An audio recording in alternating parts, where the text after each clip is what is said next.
Hey, what's up everybody, and welcome back to Drums and Drams. My name is Cameron, and today I am presenting my 2020 Drums and Drams Whiskey Awards. But first, let's check out some B-roll.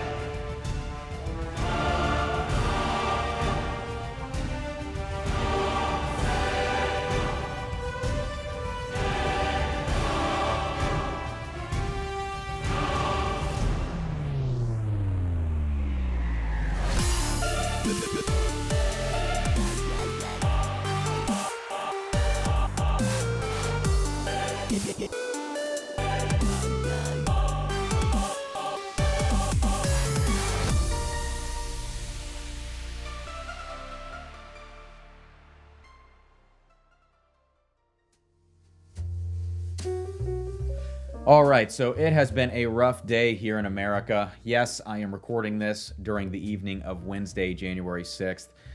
I had to, shut off the social media, shut off the news, and kind of crawl into my happy place here in my whiskey room.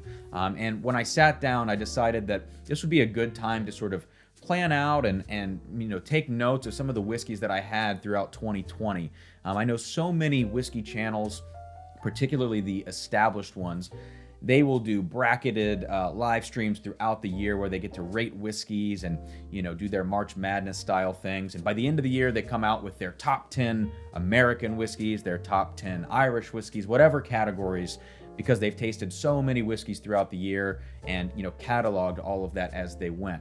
Well, I'm a brand new channel, right? I mean, I've been around really for 2 months or so, and I haven't had all of those live streams to build up to this, all of those videos to build up to this, or anything like that. Now, I've tasted quite a bit of whiskey this year, and COVID helped with that. And while that may be true, I didn't really feel like it was necessary for me to put out my top 10 list and rank them, 1 through 10. In fact, most of my videos, you'll never see that. You'll never see me ranking things side by side. You're not going to see me pulling out note cards and giving scores out of 10, scores out of 100, or anything like that. I've always thought that that's just a really weird, strange way to grade whiskey. And it's not something I ever felt comfortable with, especially because palates change, whiskeys change, they open up, and there are so many different variables to account for in this process. Now, that's not to say that I don't respect the people that do those lists. More power to you if you can sit down and really chart that out and feel good about the end result. But I can't even rank 3 whiskeys back to back without feeling like I could change all of them around to pretty much any slot out of those 3 whiskeys. So anyways, that's just sort of my spiel on that subject. With that said, this edition, this first annual 2020 Drums and Drams Whiskey Awards, we're not going to have any rankings. I'm just going to have whiskeys that are sort of the best of in a particular category. And I just went through and found notable whiskeys, whether it's good, bad, or ugly, gave their categories a name, and I thought, heck, let's just roll with that. Okay, so why don't we go ahead and get started here. The way this is going to work, I'm just going to go straight through the list. I'm not tasting these things. I have one whiskey poured out here in my glass, and as you can guess, that is my favorite overall whiskey of the year, which we will get to later in this video. But I am going to have to cut scene between all of these different shots so that I can get these whiskeys that are behind me up on the drum or in front of me for me to pull up on the drum. So we're going to have a lot more transitions in this video. Get used to it. But here we go with the 2020 Drums and Drams Whiskey Awards. All right, so it had to happen. Elijah Craig Barrel Proof making the first appearance here for my Whiskey Awards. And the category that I am giving to these 3 whiskeys this year is the best value overall. Elijah Craig Barrel Proof coming in around $60, $70 all across the United States. Not highly allocated yet, not crazily gouged or overcharged in liquor stores or on the secondary market yet, and let's hope it all stays that way. But for the price point, a 12-year-old age-stated bourbon at cask strength, unfiltered, all of that good stuff, with some really amazing releases this year. you really just cannot beat the value of these bottles. Now, of course, some people might point to a particular $25 bottle as being one of the best values. Of course, there are different price ranges for best value, but I think overall, throughout all of the price ranges, Elijah Craig Barrel Proof far and away takes this category home. So, best value overall goes to Elijah Craig Barrel Proof. All right, so the next category here for the 2020 Drums and Drams Whiskey Awards is the worst value overall. And you're gonna see me peeking down at my notes to make sure I get all this right as we go. So, what is the worst value overall this year for me? Well, I've hated on it already in one of my reviews. You can check that out if you'd like. I released that about a month ago or something like that. But it is the 2020 limited edition from Yellowstone. This is a 7-year-old whiskey at 101 proof coming out of the young Yellowstone distillery. And this one is finished in Armagnac casks. Now, as I sort of ranted and raved about in my previous review of this, you know, if I'm thinking about an Armagnac finished whiskey, I'm thinking about the Bardstown Chateau de la Bade, I'm thinking about Joseph Magnus Cigar Blend, those deep, rich flavors. And I know not everything can be that way, but you know, some sort of expectation has been set in the market, and this $100 to $120 bottle just isn't matching those expectations. In fact, I feel like this is more of a $40 bottle at most. I might have said 25 to 35 on a video and got hate mail for it. I don't care. But moral of the story is that this is a peanut frenzy in a bottle with a little bit of honey drizzled peach. And while that might sound appealing to you, for the $120 I paid for this, it's not that appealing. So the worst value overall is going to this Yellowstone 2020 limited edition. Now let's move right along to a category that I'm really excited about this year. You can see what I've got up here on the drum. It is the Chattanooga Cask 111 and the Peerless Small Batch Rye Whiskey. Now, these two are taking home a shared award this time, which is the most surprising bottle of 2020. Now, the Peerless Rye, I have definitely heard great things about, but between $80 to $100 per bottle of this small batch rye, I was always really hesitant to pull the trigger on it. Well, one day I got some chutzpah behind me. I found it on a shelf and I decided, you know what, I'm gonna go for it tonight. So I pulled it down, brought it home for about $95. After cracking this thing open, I was absolutely floored. Now, a very similar experience here for the Chattanooga Cask 111, but this one is coming in at half the price. $45 off the shelf here in Ohio. It's a recently distributed product here in the state. And, you know, I saw it come out. I saw Jason from the Mash and Drum do a review of this, and I was like, I need to try that stuff. I finally snagged a bottle of this as well, and the same exact story. I bring it home, pop it open, pour a glass, and absolutely floored by something that I had, you know, sort of mediocre expectations for. Now, one thing to note about both of these whiskeys, they're both age stated, but it's 2+ years. It's a really young product on both accounts here. The Peerless cites their strictly sweet mash on the label, which I'm sure has something to do with how dark of a color this is, how rich it is in flavor, and how it's balanced out all of those spicy rye characteristics with really rich caramels and cherry notes.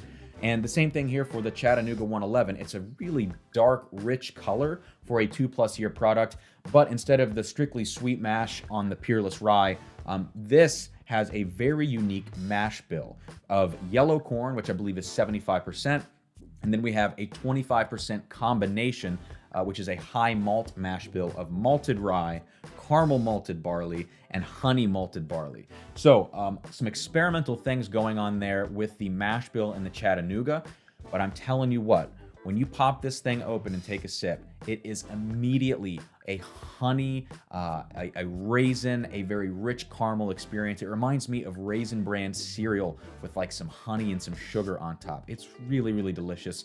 And I believe that's going to be the next review that I release after this video comes out. So stay tuned for that. But again, both of these whiskeys are taking home my most surprising whiskey of 2020 award. Well, what do we have here? Let's pause for a sip.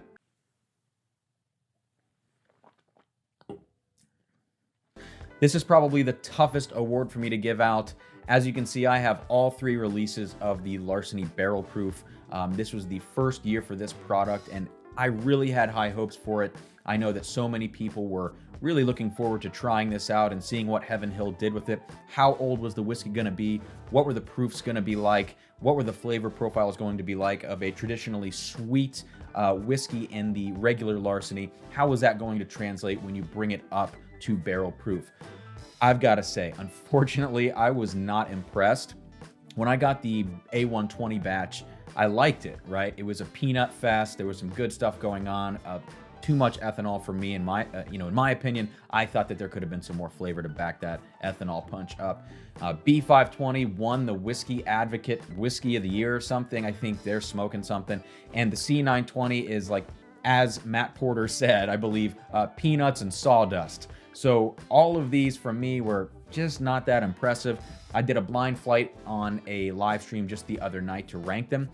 Weirdly enough, I ranked them the opposite of what I assumed. I ranked A, B, C straight down the list, A being the best.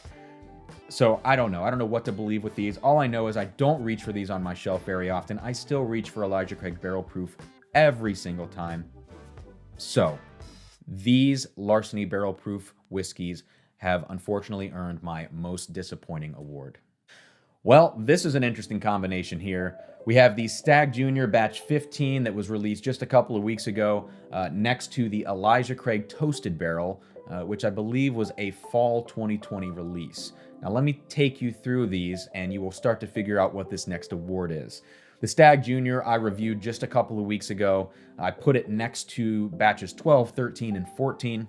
And at the time, I had only had this bottle open for maybe 2 days at most. I was really hustling to get that review out, knowing, full well that by doing so, I was not getting enough air in the bottle. I wasn't really giving it a fair shake. So what I did was, well, I guess I had to. I drank it down to about here on the bottle. I did the best that I possibly could. And then when I did pour this flight of whiskeys, I let them sit for a good 30 or 45 minutes to really try to open up.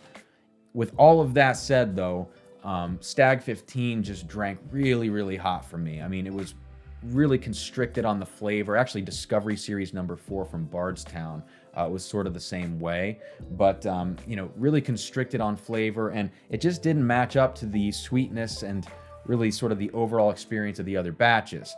Now, let's move on to the Elijah Craig Toasted Barrel. When I first cracked this open, really sweet marshmallow on the nose, an interesting experience of like nice sweet flavors that remind you of, the 1910, the Woodford Double Oaked, all that good stuff.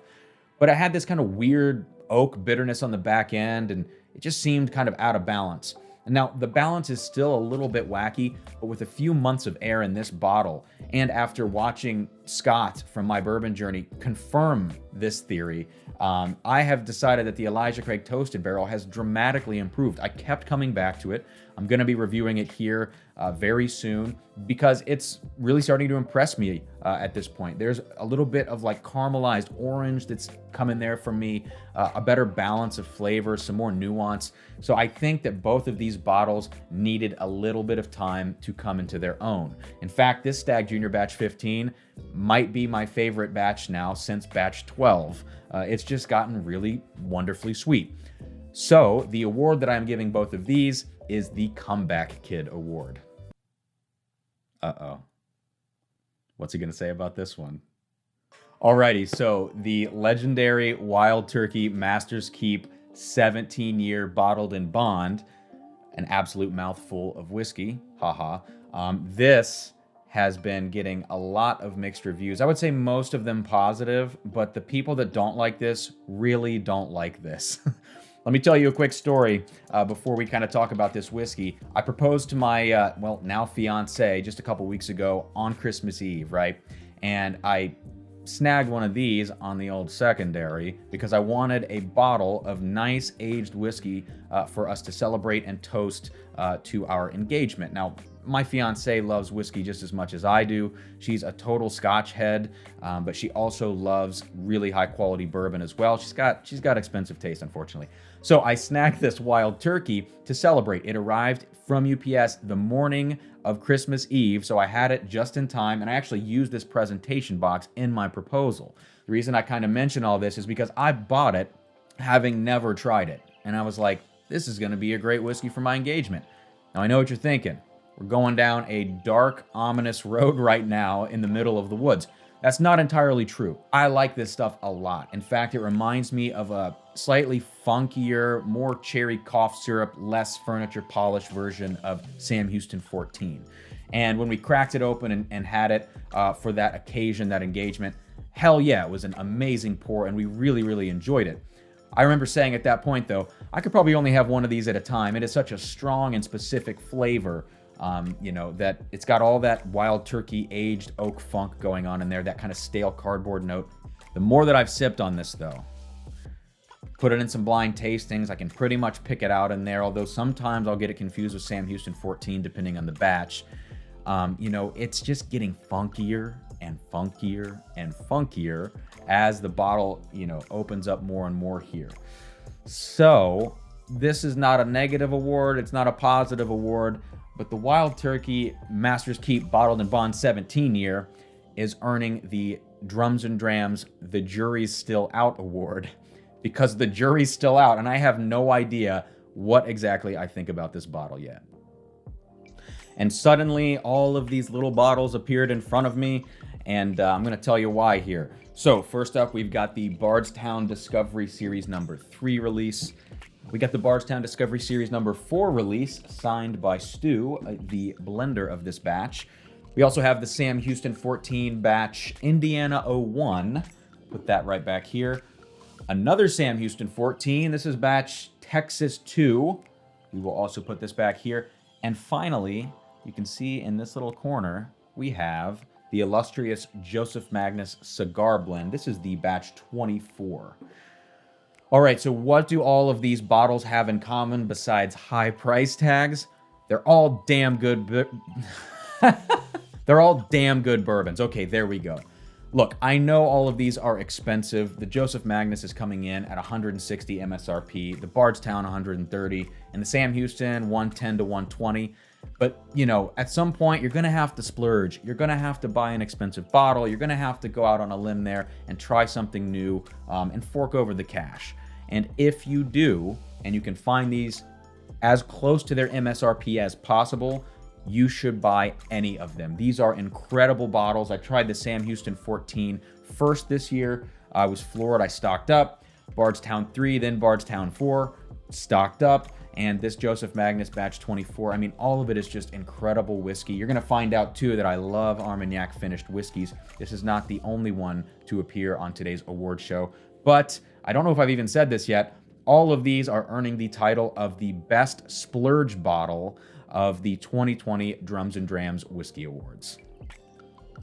So at this point, I am quite literally surrounded by bourbon bottles as we get to the end of this list here. We're almost there, but next up, I wanted to highlight a couple of rye whiskeys that were released this year. Now, last year, I believe, was the release of Old Forester Rye, which took the world by storm as a sipper, as a mixer, and as an incredible value that's widely available.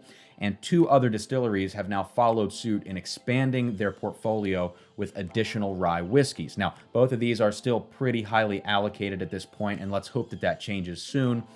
But it's really exciting to see these products come out. Now, these are not the best ryes, they're not the worst, most surprising, best value, none of that kind of stuff. So I just needed a creative title for this award. So the winners of the Rye So Serious award from the 2020 Drums and Drams Whiskey Awards, we have the Elijah Craig Straight Rye and the Wild Turkey Rare Breed Rye. Now let's talk about these really quickly. The Elijah Craig Rye was released, I believe, in 4 states this year, and it's a highly allocated product. I was able to snag one from a family member in South Carolina. And the Wild Turkey Rare Breed, while it is more widely distributed, is still pretty hard to find.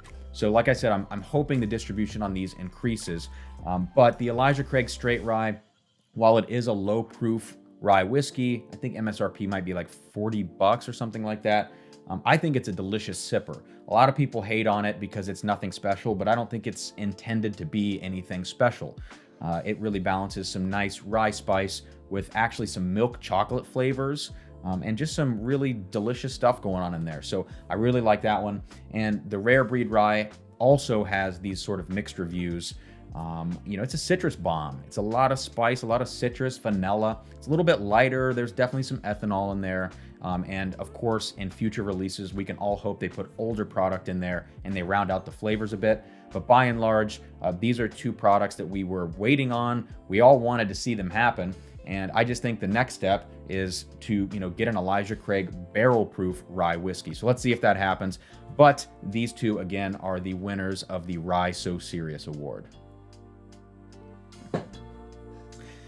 And the moment we've all been waiting for. This is my favorite overall whiskey of the year.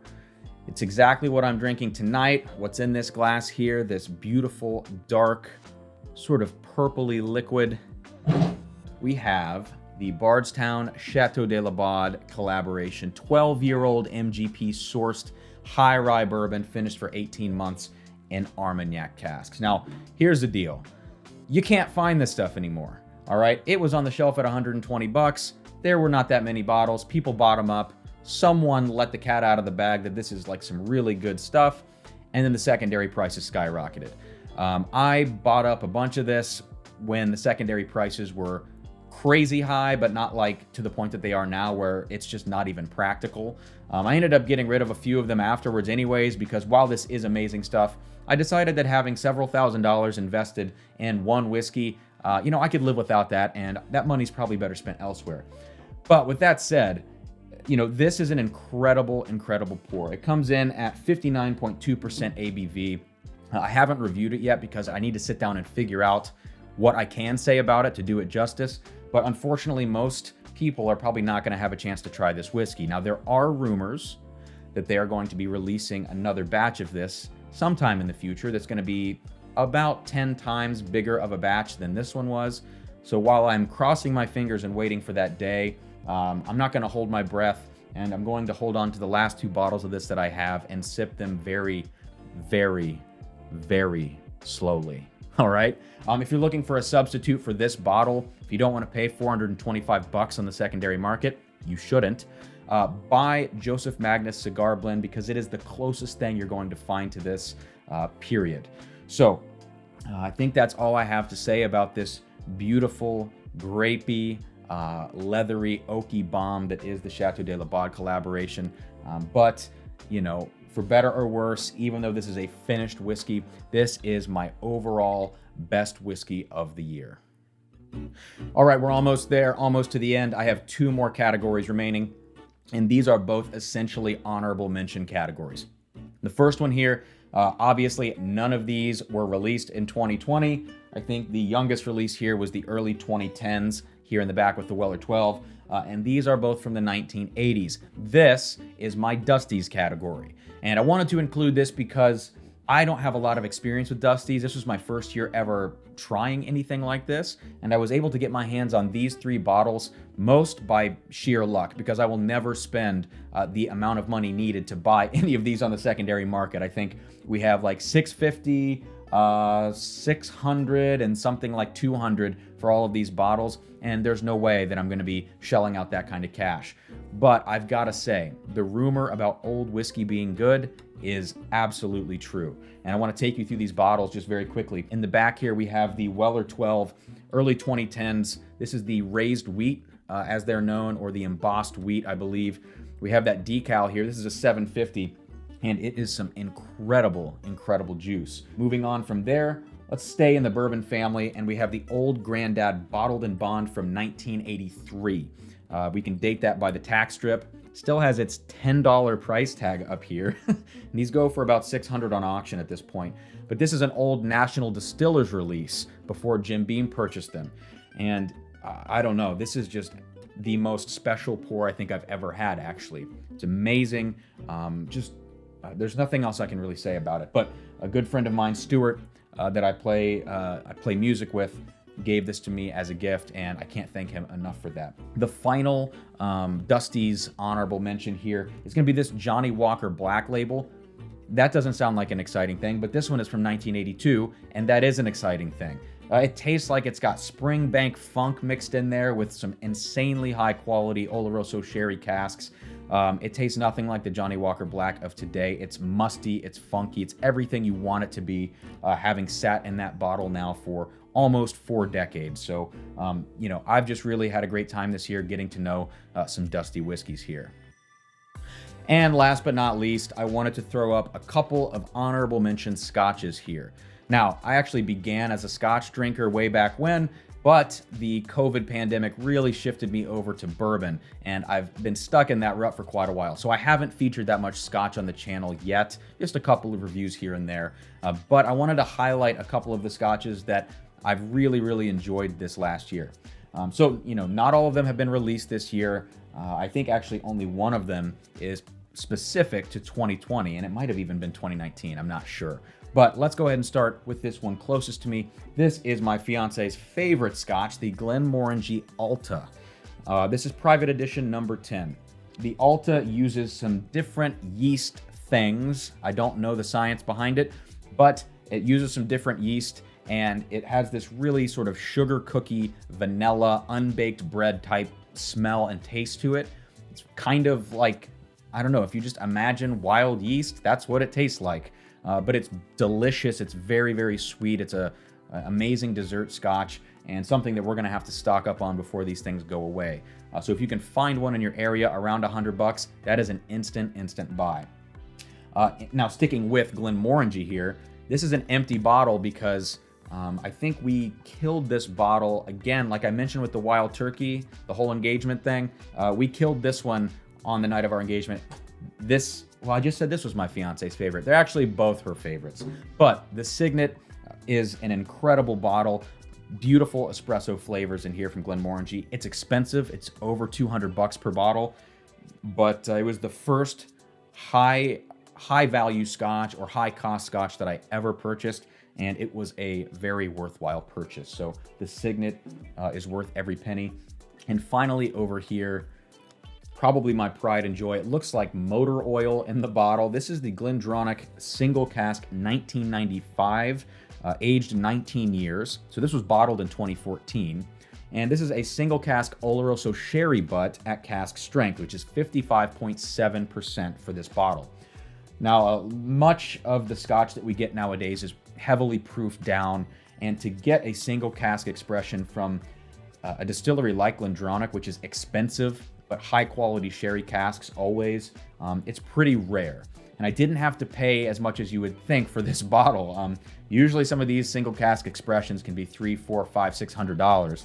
I think I got this for $250, and while that's no walk in the park, considering what you're getting from this bottle, it was a steal, and I've managed to pace myself. As you can see, I'm only about halfway through it nearly a year later. So this is the final category, my honorable mention Scotches that I tried in 2020.